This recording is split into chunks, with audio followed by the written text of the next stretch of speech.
नवीन एका व्हिडिओमध्ये आपलं सहर्ष स्वागत.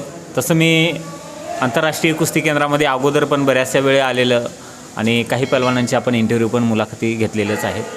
बरेच दिवस झाले की महाराष्ट्र केसरी हर्षद सदगीर पैलवानचा आपण मुलाखत घ्यावं असं अनेक जणांची इच्छा होती, बरेचसे कमेंट होते आणि परंतु मी मध्यंतरी आलो पण हे स्पर्धेनिमित्त बाहेर गेलते त्यामुळं ते शक्य झालेलं नाही.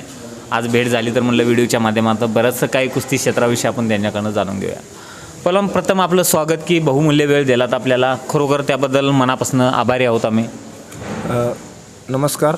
आपण आमच्या आंतरराष्ट्रीय कुस्ती संकुलला याआधी पण भेट दिली होती आणि पुन्हा एकदा भेट दिल्याबद्दल आपले पण आणि आपल्या चॅनेलचे पण मनापासून खूप खूप धन्यवाद. Okay, thank you. पैलवान, बऱ्याच जणांना प्रश्न असते की पैलवानांचं बॅकग्राऊंड कसं असते, म्हणजे कुस्तीकडं आलेत कसे. कारण रेग्युलर पैलवान हे आखाड्यामध्ये कुस्तीमध्ये बघतच असतात, पण त्याच्या पलीकडचं पडद्यामागचं जीवन बऱ्याच जणांना जाणून घ्यायची इच्छा असते. जास्त गलतीकडंच असतं आहे. खूप मोठ्या लेवलला आहात, नाव खूप आहे, महाराष्ट्रामध्ये नाही तर देशातमध्ये नाव आहे. तर सुरुवात कशी झालेली आहे, म्हणजे गाव आपलं नाशिकमध्ये कोणतं, पैलवानी क्षेत्राकडं आलात कसं? तसं गाव म्हणजे माझं नगर जिल्ह्यातलं अकोली तालुका आणि कोंबाळणे गाव आहे. पण मी नाशिककडून असं खेळतो की म्हणजे माझी कुस्तीची सुरुवातच नाशिकमधून झाली. प्रथमतः मी गावात सुरुवात केली, म्हणजे आपल्या शेतात वगैरे माती तयार करून मुलं खेळतात गावाकडे, तसं केली सुरुवात. आणि त्यानंतर म्हणजे वडिलांना एका त्यांच्या मित्रांनी सांगितलं की त्याला कुठंतरी तालमीत टाका, तुम्हाला जर पैलवान बनवायचं असेल तर. मला नाशिकमध्ये बगूर येथे बलकोडी आमशाळेत टाकलं आणि तिथून खरा कुस्तीचा प्रवास सुरू झाला.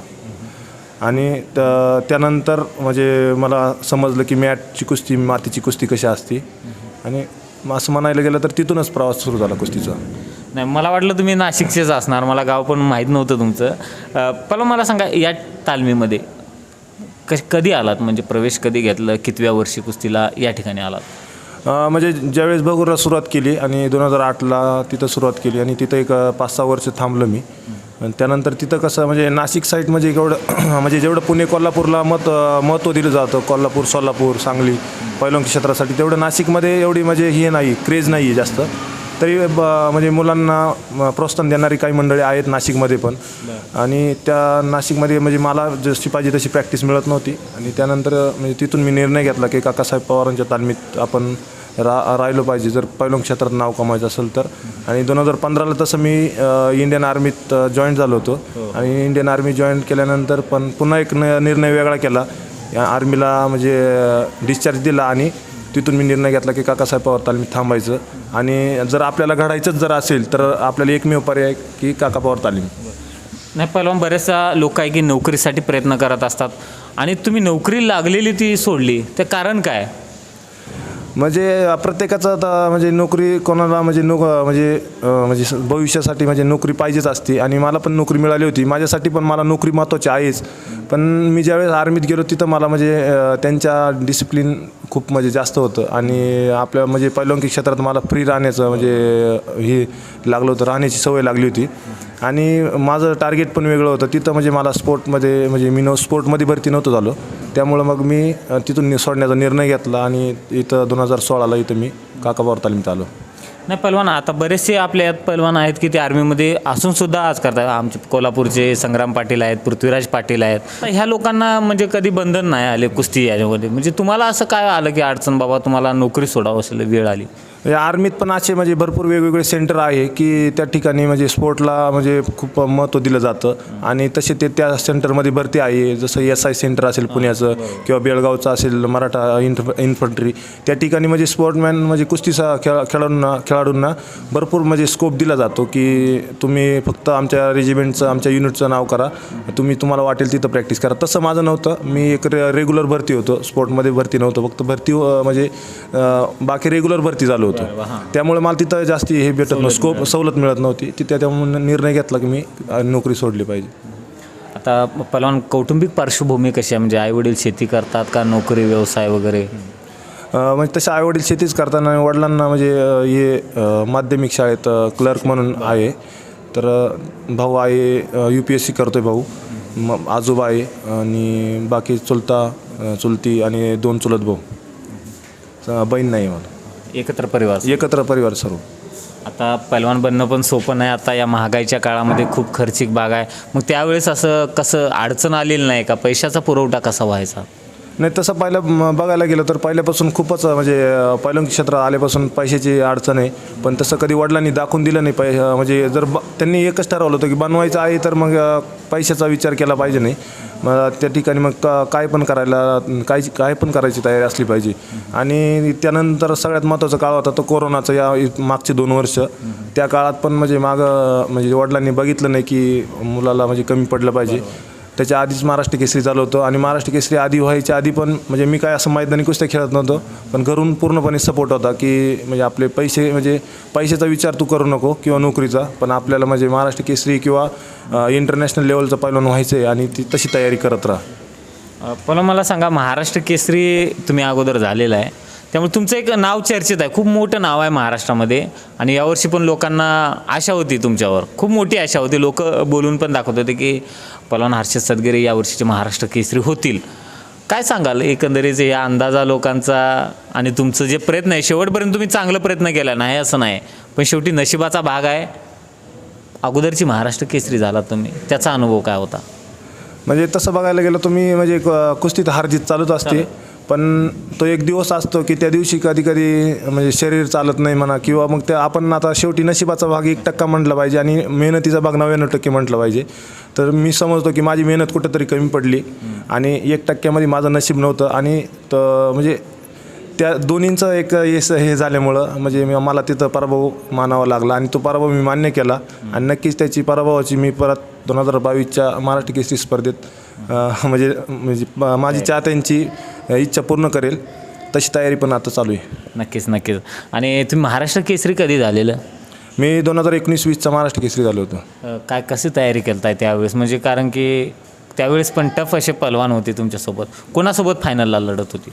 तसं तर म्हणजे खरं तर म्हणजे ज्यावेळेस मी इथं तालमीत आलो त्यावेळेस म्हणजे महाराष्ट्र केसरीचं टार्गेट होतं, पण जसं मी माझ्या मेहनतीवरती माझा विश्वास वाढत गेला तसं माझं टार्गेट पण वाढलं. म्हणजे खरं ज्यावेळेस मी महाराष्ट्र केसरीची तयारी करत होतो त्यावेळेस माझं सिनियर नॅशनलचं टार्गेट होतं, पण मी ते सिनियर नॅशनलच्या प्रॅक्टिसमध्येच म्हणजे महाराष्ट्र केसरी स्पर्धेचं मला काही जाणवलं नाही. आणि सर्वात महत्त्वाचं म्हणजे आमचे एक गुरुवर्य काकासाहेब पवार यांचं एवढंच म्हणणं आहे की तुम्ही महाराष्ट्र केसरीचं एक टार्गेट ठेवू नका.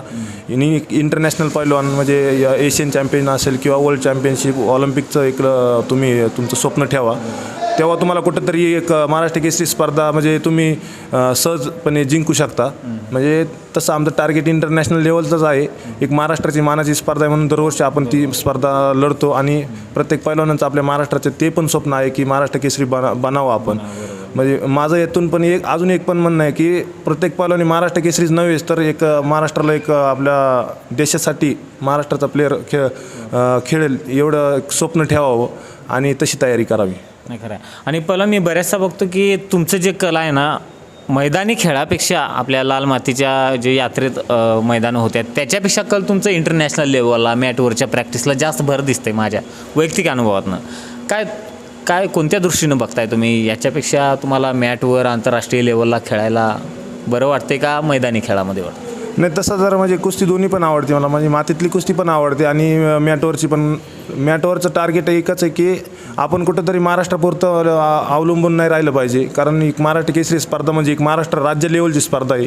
ती मानाची जरी असली तरी ती राज्य लेवलची स्पर्धा आहे. आपण इंटरनॅशनल लेवलचं म्हणजे जर स्वप्न ठेवलं आणि त्या ठिकाणी जर आपण देशाचं नाव केलं तर आपल्याला सर्व काही मिळतं. म्हणजे जे महाराष्ट्र केसरीतून मिळालं त्याच्यापेक्षा जास्ती मिळतं आणि तसं स्वप्न आपण ठेवलं पाहिजे. म्हणजे एक अर्थे आपण म्हणजे इंटरनॅशनल लेवलचे जर स्पर्धेचं टार्गेट ठेवलं तर आपल्याला महाराष्ट्र केसरी स्पर्धा आपण कधी पण जिंकू शकतो. त्याचं एक उदाहरण आहे. जसंच नरसिंग यादव पैलवान असतील DYSP, म्हणजे ते इंटरनॅशनल लेवलचं टार्गेट होतं. ते एक 74 किलोचेच प्लेअर होते, पण महाराष्ट्र केसरी 3 वेळा स्पर्धेत जिंकून गेले, सहजपणे जिंकून गेले. असं कुठंतरी एक पैलवान आपल्या महाराष्ट्राचं एक टार्गेट ठेवलं पाहिजे की आपण इंटरनॅशनल लेवलचं इतकं मोठं पैलवान बनायचं की आपल्याला महाराष्ट्र केसरी स्पर्धा म्हणजे त्या लेवलची काय वाटली नाही पाहिजे. सहज जिंकता. हो. पहिला मला सांगा, कोणकोणत्या देशामध्ये तुम्ही खेळलेला आहे आतापर्यंत? कोणकोणते मेडल बसलेले आहे? किती पारितोषिक वगैरे आहेत? म्हणजे तसं अजून माझं इंटरनॅशनलचं झालं म्हणजे इंटरनॅशनल आत्तापर्यंत मी खेळलो नाही. माझं आता कॉमनवेल्थ चॅम्पियनशिपसाठी निवड झाली होती आणि त्या कोरोनाच्या काळात त्या पोस्टपेंड झाल्या आणि आता त्यानंतर परत निर्णय झाला की कॅन्सल झाले म्हणून. आणि आता तसा प्रयत्न पण चालू आहे. पण नॅशनल लेवलला माझे 2 गोल्ड आहे, 2 सिल्वर आहे आणि सिनियर नॅशनलला पण एक मागच्या वर्षी आता सिल्वर मेडल आहे. आता जे तुमची आर्मीमध्ये जॉईनिंग झाली ते मेडलवर झाली का नॉर्मली पोरं जे प्रॅक्टिस करून सराव करून हे जे नाही, त्यावेळेस माझं कुठंच मेडल नव्हतं. त्यानंतर माझा परफॉर्मन्स चांगला झाला. त्यावेळेस फक्त महाराष्ट्र लेवल पुरतं होतं, त्यामुळे मी रेग्युलर याच्यात भरती होतो तिथं. म्हणजे स्पोर्ट कोट्यातून होतं पण रेग्युलर याच्यात होतं भरती, त्यामुळे मग तिथं निर्णय राहायचा झाला नाही माझा पूर्ण. आता पैलवान म्हणलं की सगळ्यात महत्त्वाचा मुद्दा म्हणजे मानधन. कारण की मैदानी खेळामध्ये काही पैलवानांना मोठ्या पैलवानांना भरपूर असं मानधन दिलं जातं आहे, लहान मुलांना थोडं कमी प्रमाणात दिलं जातं आहे आणि मॅटवरच्या स्पर्धेतील पैलवानांना थोडं वेगळंच मानधन दिलं जातं आहे. काय सांगाल दोन्हीमधला फरक जे आहे काय वाटते तुम्हाला? तसं तर म्हणजे माझा हा खूप दिवसाचा म्हणजे एक प्रश्न होता, म्हणजे मी बोलावंसं वाटत होतं, आज तुम्ही विचारला. मानधनाच्या बाबतीत म्हणजे आपल्या महाराष्ट्रात असं आहे की फक्त मैदानी प्लेयर जे असतील त्यांनाच पैसे चांगले दिले जातात. म्हणजे मानधन म्हणतो आपण त्याला, ते जास्ती दिले जातं. बऱ्याचशा वेळा बघतो, जरी म्हणजे माझ्या बाबतीत जरी म्हटलं तरी आम्हाला पण भरपूर मानधन दिलं जातं. म्हणजे आमच्या पण खूप म्हणजे आपली महाराष्ट्राची ओपनच्या प्लेअरवरती किंवा मग जे मातीत कुस्ती करतात त्यांच्यावरती खूप म्हणजे प्रेम करते महाराष्ट्राची जनता. पण माझं सर्व म्हणजे जनतेला किंवा जे कुस्तीप्रेमी असतील त्यांना सर्वांना एकच विनंती की पण म्हणजे खालचे जे खेळाडू आहे म्हणजे जसं 57 किलो, 65 किलो, 61 किलो किंवा 74 जे गटातले प्लेयर आहे, म्हणजे त्या गटातले प्लेयर आपल्या महाराष्ट्रात का असे की म्हणजे ते इंटरनॅशनल ऑलिम्पिकपर्यंत जाऊ शकतील. पण त्यांना काय खेळाडूंना फक्त एक म्हणजे पैशाची म्हणजे तिथपर्यंत म्हणजे खेळाडूंना पैसे म्हणजे आपण मानधन जे देतात ते वाढून जर दिलं, म्हणजे काय खेळाडू असे आहे की त्यांना फक्त पैशाची कुठंतरी कमतरता भासती. म्हणजे त्यांना त्या लेवलची ट्रेनिंग घेता येत नाही, त्या लेवलचा डाएट खाता येत नाही आणि ते त्या लेवलचे म्हणजे स्वप्न पण बघू शकत नाही. मग ते काय करतात फक्त आपल्याला म्हणजे पैशामुळं ते आपले कुठंतरी एक जॉब पकडतात किंवा मग तिथंच थांबून घेतात. म्हणजे जर अजून एक जनतेने अजून एक असा मोठा निर्णय घेतला नाही, काही बाकीच्या खेळाडूंना नाही, पण जे आपल्या देशातले सिनियर राष्ट्रीय मेडलिस्ट असतील किंवा इंटरनॅशनल लेवलचे मेडलिस्ट असतील, खूप असे खेळाडू इथंच आमच्या तालमीत नाही तर बाकीच्या पण तालमीत आहे खेळाडू सर्वांकडे. म्हणजे जसे तो आपण म्हणजे आमच्या म्हणजे हेवीवेटच्या गटाला जे तुम्ही मानधन देता म्हणजे महाराष्ट्र केसरीच्या लेवलच्या, ते खेळाडू पण त्याच लेवलचे म्हणजे जे गटातले प्लेयर आहे त्यांना पण मानधन वाढून दिलं पाहिजे. कारण मानधन जर त्यांना वाढून दिले तर ते आपल्या देशाचं पण नाव करतील. जसं मोठे प्लेयर महाराष्ट्र केसरीत नाव करता तसं ते आपल्या महाराष्ट्राचं नाव देशात करतील, बाहेर करतील, म्हणजे पूर्ण वर्ल्डमध्ये करतील.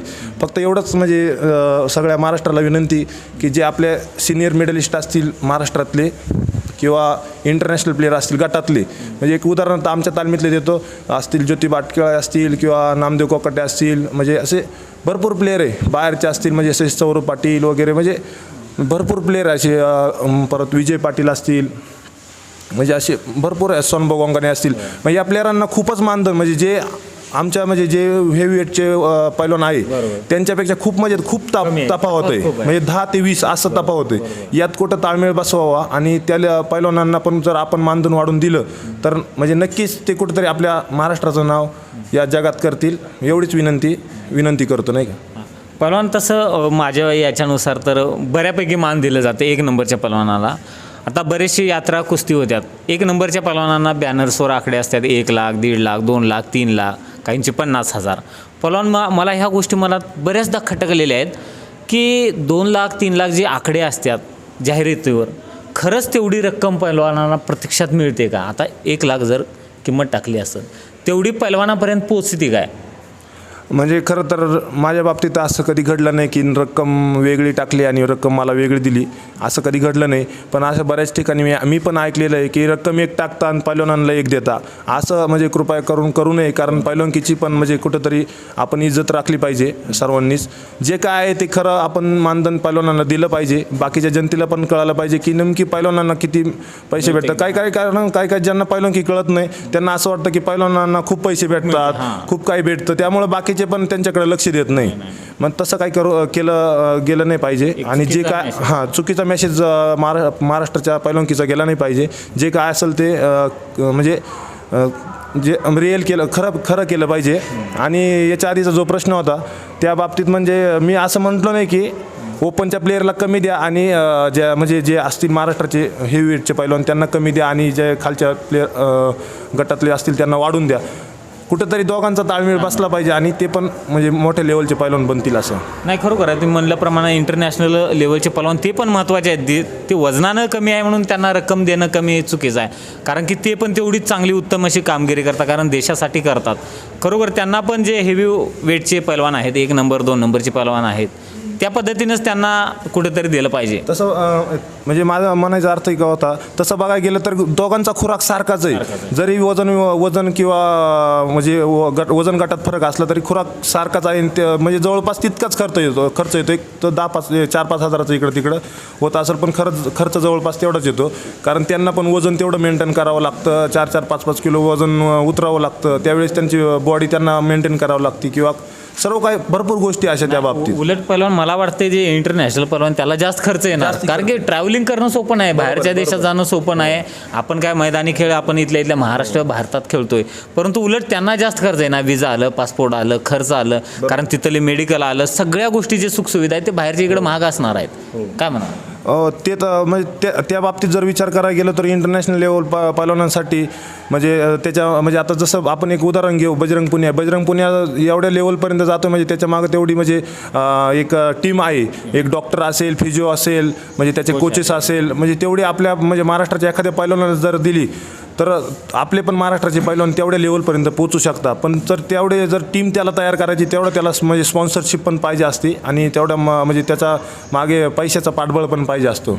जर ह्याच गोष्टीत आपण मागं पडत असेल तर मग आपल्या महाराष्ट्राचा पैलवान पण मागच राहणार आहे. पलम मला बरेचसे खरोखर या व्हिडिओच्या माध्यमातून मी एवढं सांगतो की बरेचसे मी मैदान इकडे तिकडे बघतो मी, कारण आमच्या गावामध्ये सुद्धा यात्रा झालेली आहे आणि लोकवर्गणीतून भरपूर असे पैसे यात्रा कमिटी करत असते, कारण की वर्गणी लोक काय पैलवान मोठं मैदान आहे, मोठं पैलवान आहे म्हणजे सो खुशीनं भरपूर असे पैसे देतात आणि भरपूर असं पैसे काही ठिकाणी जमा होतात, काही ठिकाणी होत नसेल, ते वेगळा भाग आहे.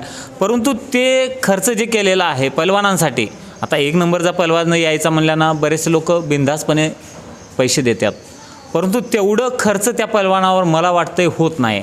पण ते कुठेतरी लोक जर प्रेमापोटी जर पैलवानांना देत असतील तर हे पैलवानापर्यंत जाणं तेवढंच गरजेचं आहे, कारण हे तुम्हाला बघून लोक पैसे देत नाहीत, तर पैलवानांना बघून हे पैसे दिलेले असतात. काय सांगाल पैलवान? बरेचदा असं मला जाणवते की हे मुद्दा मला कधी वाटते मांडू नये, कारण कोणतं नाराज होतील लोक, परंतु हे कुठेतरी बोललं पाहिजे असं मला वाटतंय. काय वाटते तुम्हाला या संदर्भात? याबाबत म्हणायला गेलं तर म्हणजे पैलवानांची त्यात काय चूक नाही, कारण जी कमिटी असती आता त्या कमिटीच्या याच्यावरती आहे की आपण म्हणजे पैलवानांना बोलवतोय आणि लोकांचा विश्वास आपण कसा जिंकून घेणे.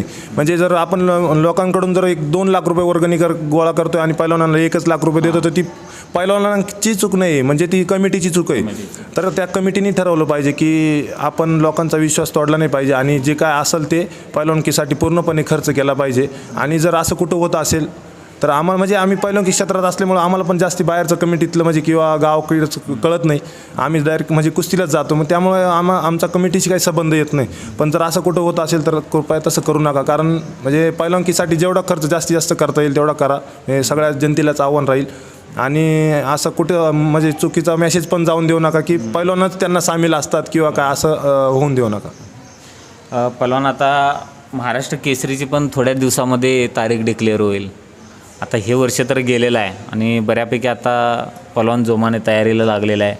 काय तुम्ही कशा पद्धतीनं सराव करताय, प्रॅक्टिस करताय त्याला अनुसरून? तसं बघायला गेलं तर म्हणजे ज्या दिवशी हारलो त्याच्या दुसऱ्या दिवशीपासूनच आमची प्रॅक्टिस परत चालू झाली, कारण एकच टार्गेट नाही, कारण आता परत पुढच्या महिन्यात एशियन गेम्स, कॉमनवेल्थ गेमची ट्रायल आहे, तसं सिनियरला मेडल आल्यापासून ती पण तयारी चालू होती आणि आता पुन्हा एकदा परत तशीच तयारी चालू आहे. आणि महाराष्ट्र केसरीत अजून भरपूर 6-7 महिने आहे, तर तशी तयारी म्हणजे आमच्या तालमीची पुन्हा चालू झाली आहे. मातीतले पैलवान मातीत प्रॅक्टिस करतात, मॅटचे पैलवान मॅटवरतीच कंटिन्यू प्रॅक्टिस असते. आणि म्हणजे आमचे गुरुवारी काकासाहेब पवारांचं एवढंच म्हणणं आहे की तुम्ही महाराष्ट्र केसरी तर खेळाच, पण इंटरनॅशनलचं आत्ता मी याच्या आधी पण सांगितलं इंटरनॅशनल लेवलचं टार्गेट ठेवा. आता तशी माझी 97 किलोला म्हणजे कॉमनवेल्थ गेम्ससाठी प्रॅक्टिस सुरू होईल. हो पैलवान, आता तुमच्या तालमीचं नाव खूप मोठं आहे, महाराष्ट्रामध्ये नाही तर देशामध्ये नाव गेलेलं आहे आणि बरेचसे असे टॉपचे पैलवान या तालमीत आहेत. आता जेवढे मोठे पैलवान आहेत त्यांचं वेगळं काय सराव प्रॅक्टिस करून घेतात काय? वेगळं काय म्हणजे आमचा ग्रुप वाईज प्रॅक्टिस होती. वेगळं काय म्हणजे जर हेवी वेटचं पैलवान असेल तर म्हणजे असं वेगळं काही सेपरेट प्रत्येकाचं घेऊन करत वस्तात घेत नाही. फक्त जर प्रत्येकाच्या कुस्तीनुसार जर समजा मी उदाहरण माझं घेतलं तर माझी कुस्ती कशी खेळली जाते म्हणजे गुरु मला सांगतात की मग तू कुठं हारला किंवा काय म्हणजे प्रत्येकाला वेगवेगळं त्याच्या पद्धतीने सांगत चालतात. आणि प्रॅक्टिस तर सर्वांची सारखीच होती म्हणजे सकाळी उठल्यापासून रनिंग वगैरे असतील, सपाट्या असतील, परत त्याच्यानंतर रस्ता चढणे असेल, परत सकाळी बाहेर रनिंग आल्यानंतर टेक्निक प्रॅक्टिस असेल, संध्याकाळी लढत असेल, परत बैठक असेल, अशा पद्धतीने रेग्युलर प्रॅक्टिस चालूच असते. पण त्याच्यातून आपण म्हणजे आपण कुठं चुकलो आणि आपल्याला कुठं कुस्ती चेंज करायची हे आपले गुरु आपल्याला शिकवत असतात रोजच्या रोज. प्रत्येकाला म्हणजे त्याच्या कुस्तीनुसार त्यांचं लक्ष असतं. म्हणजे रोजच सगळ्यांना म्हणजे नाही आज एकाला शिकवलं तर दुसऱ्याला उद्या म्हणजे असं वेगवेगळं रोज प्रत्येकाचं कुठं चुकतंय तसं ते सांगत चालतात. पहिला मला सांगा, आता तुम्ही महाराष्ट्र केसरी झालेला आहे त्यामुळे बऱ्याचदा तुम्हाला बाहेर गेल्यानंतर लोक येतात, भेटतात, फोटो काढतात. कारण आम्हीच तुम्हाला तर भेटण्यासाठी एवढं उत्सुक होतो ना, मी 1-2 वेळेस आलतो की भेट झालेली नाही आपण, पण मला मुलाखत घ्यायची होती तुमची कारण लई दिवसापासून वाट बघत होती. आज योगायोग आला आहे. असे बरेचसे लोक भेटत असतात, फोटो काढत असतात. काय वाटतंय का म्हणजे एवढं प्रेम लोकांचं पब्लिकचं मिळत असतंय? खूप म्हणजे तसं बघायला गेलं तर म्हणजे स्वतःलाच अभिमान पण वाटतो की आपल्यावरती इतके लोक प्रेम करतात. पण ज्यावेळेस कधीतरी आपण म्हणजे कुस्तीत आता जसं महाराष्ट्र केसरी झालं की सगळ्यांच्या आशा असताना मला तिथं पराभव मानावा लागला आणि सगळ्यांच्या म्हणजे जे काय होतं म्हणजे ते सगळं त्या जागेवर थांबलं.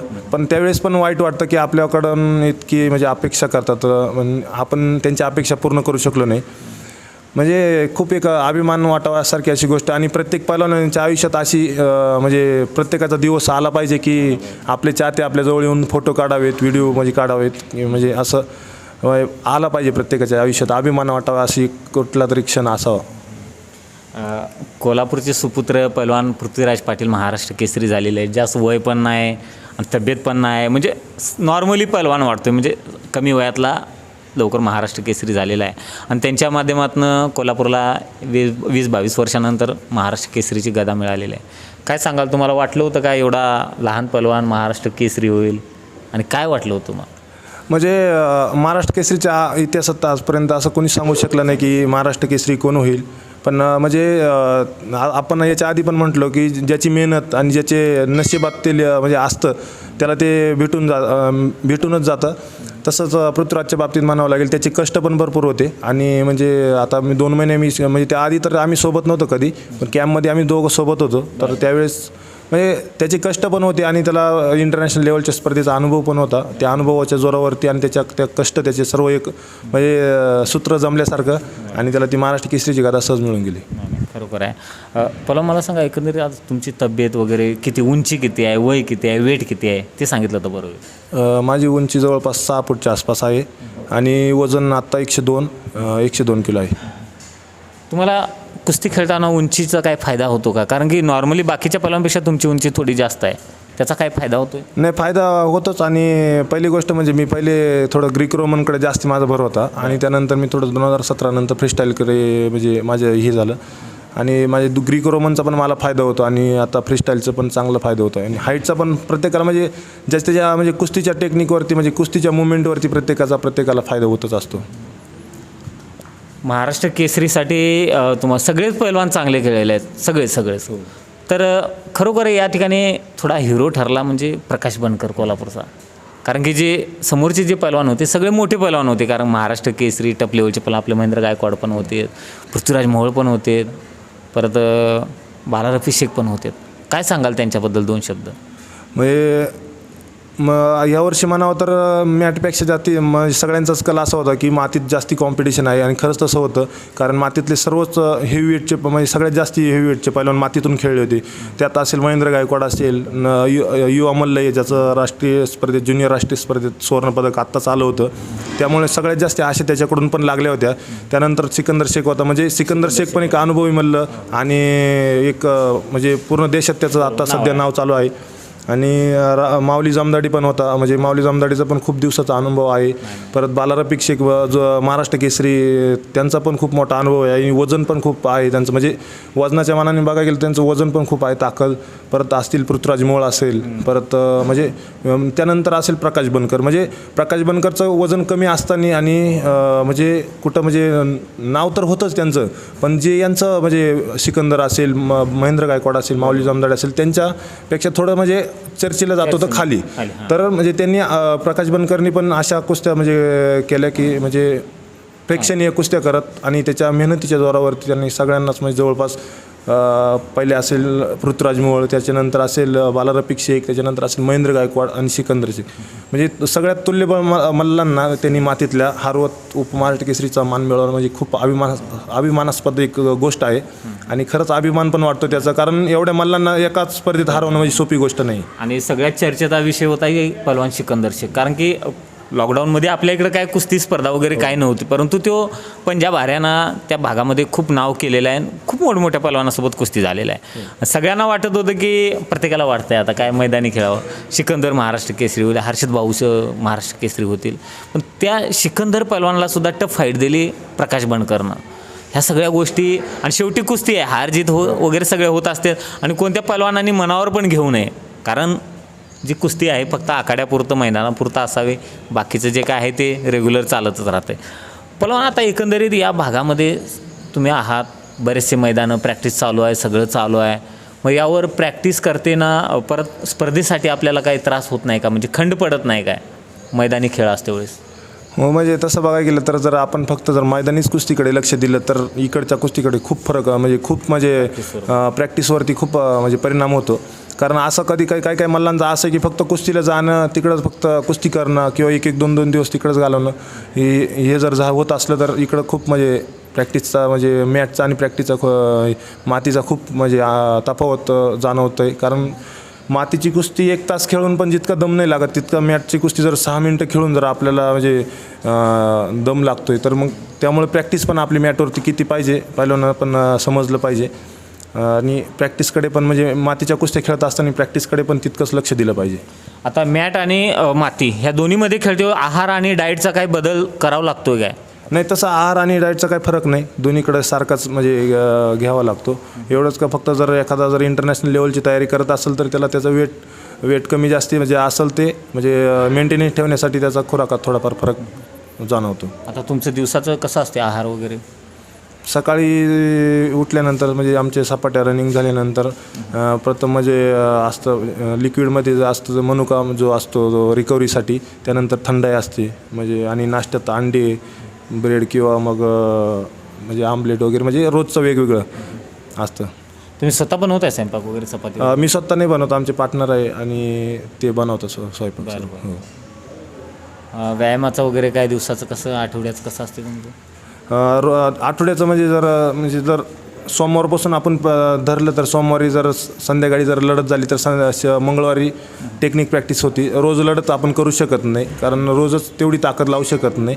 आणि जर सोमवारी लढत झाली तर मंगळवारी टेक्निक असते, बुधवारी फिटनेस प्रॅक्टिस असते, म्हणजे असं शेड्यूल पूर्ण आठवड्याचं ठरलेलं आहे. परत शुक्रवारी म्हटलं तर आपण लढत असते, परत शनिवारी टेक्निक प्रॅक्टिस, असं रोज शेड्यूल ठरलेलं आहे. आणि त्या शेड्यूलनुसार आमचे जसे कोचेस घेत जातील तसं आम्ही प्रॅक्टिस करत जातो. पहिला मला सांगा की अनेक मित्रमंडळी आहे तुमचे, तालमीतले असो किंवा गावाकडचे असो, मित्रांचा तुम्हाला सपोर्ट असतो आहे काय, आणि तो कशा पद्धतीनं असतो आहे? तसं बघायला गेलं तर म्हणजे माझे आईवडील आणि माझे जे गुरु आहे म्हणजे आमचे तालमीतले काकासाहेब पवार असतील, गोविंदतात्या पवार असतील, कोचसाहेब असतील, रणधीर कोचसाहेब असतील, अमोलभाऊ काशीद, शरद पवार, बापू लिमन, घोरपडे वस्ताद असेल, असे सर्व म्हणजे आमच्या वस्तादांचा तर सर्वात जास्ती खूप सपोर्ट आहे की तू म्हणजे कुस्तीसाठी म्हणजे तुला जेवढी मेहनत करता येईल तेवढी कर आणि तुला सर्वच भेटेल. आणि त्यानंतर जो सपोर्ट असेल तो खरा माझ्या सर्व मित्रांचा आहे, कारण माझ्या वाईट काळात सगळ्यात जास्ती जवळ माझे मित्र होते आणि त्या मित्रांमुळेच मी जवळपास म्हटलं तर मी आज इथपर्यंत आहे. आणि त्या मित्रांची म्हणजे जे नावं घेतले तर म्हणजे आमचे रमेश कुकडे असतील पार्टनर, परत आमचे विजूभाऊ सुरडे असतील, आणि असे आमचे भरपूर मित्र आहे. असे आमचा एक ग्रुप आहे नाशिकचा, रॉयल ग्रुप म्हणून, आणि आमचे आंतरराष्ट्रीय कुस्ती संकुलचे पण असे भरपूर सगळेच मित्र म्हणजे माझ्या म्हणजे सुखदुःखात कायम माझ्यासोबत आहे आणि यांची साथ म्हणजे कायम मी या व्हिडिओच्या माध्यमातून मी त्यांना सांगतो की कायम अशीच माझ्यासोबत राहू द्या. नक्कीच या महाराष्ट्राचं नाव मी देशात करण्याचा प्रयत्न आणि देशाचं नाव जगात करण्याचा प्रयत्न करेल. मला मी बऱ्याचदा जातो, आता तुम्ही आला अगोदर फक्त नाव वगैरे बाकीच्या गोष्टी माहिती होती. मला त्यावेळेस वाटत होती एवढे मोठे पलवान भेटायचं कसं, मुलाखत घ्यायची कशी, म्हणजे मनामध्ये एक दबाव वाटत होता. परंतु तुम्हाला प्रत्यक्षात बघून मला असं काय वाटत नाही की सर्वसामान्य पलवान आहेत, म्हणजे असे काय हे वाटत नाही, वेगळं काय वाटत नाही.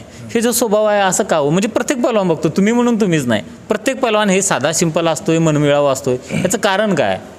म्हणजे जवळपास म्हटलं तर म्हणजे बाकीच्या लोकांना असं वाटतं की पैलवान म्हणजे खूप रागीट असतो आणि पैलवानाचा मेंदू गुडघ्यात असतो. तसं काही नाही, कारण पैलवानाचे ज्यावेळेस बाहेरचा माणूस जवळ जातो त्याच वेळेस कळतं की पैलवान खरंच किती म्हणजे एक दयाळू म्हणलं की प्रेमळ म्हणलं तर ते जाणवतं. आणि त्याचं एक उदाहरण म्हणजे तुम्ही आत्तापर्यंत जेवढे व्हिडिओ म्हणजे ज्या पैलवानचे घेतले असेल त्यातून तुम्हाला समजलंच असेल.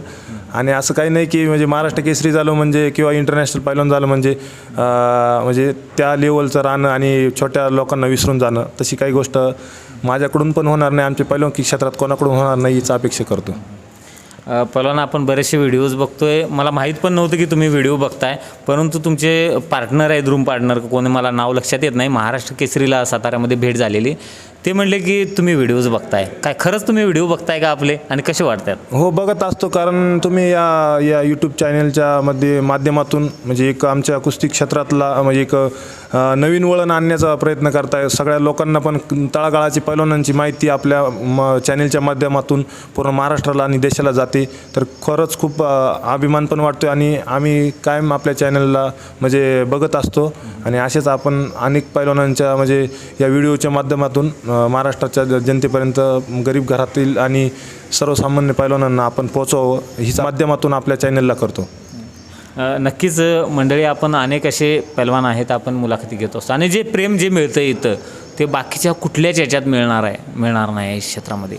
कारण की तुम्ही व्हिडिओच्या माध्यमातून बघितलेलंच आहे, बऱ्याचदा आपण दाखवतो त्या ठिकाणी पैलवान खरोखरच अतिशय उत्तम असे मनमिळावू स्वभावाचे असतात. तर मंडळी, आपण जास्त काही वेळ घेणार नाही, तर या व्हिडिओला येथेच विराम देतो आणि व्हिडिओ कसा वाटला हे नक्की सांगा. लवकरच भेटूया पुढील एखाद्या अशाच इंटरव्ह्यूमध्ये. तोपर्यंत जय हिंद, जय महाराष्ट्र. धन्यवाद.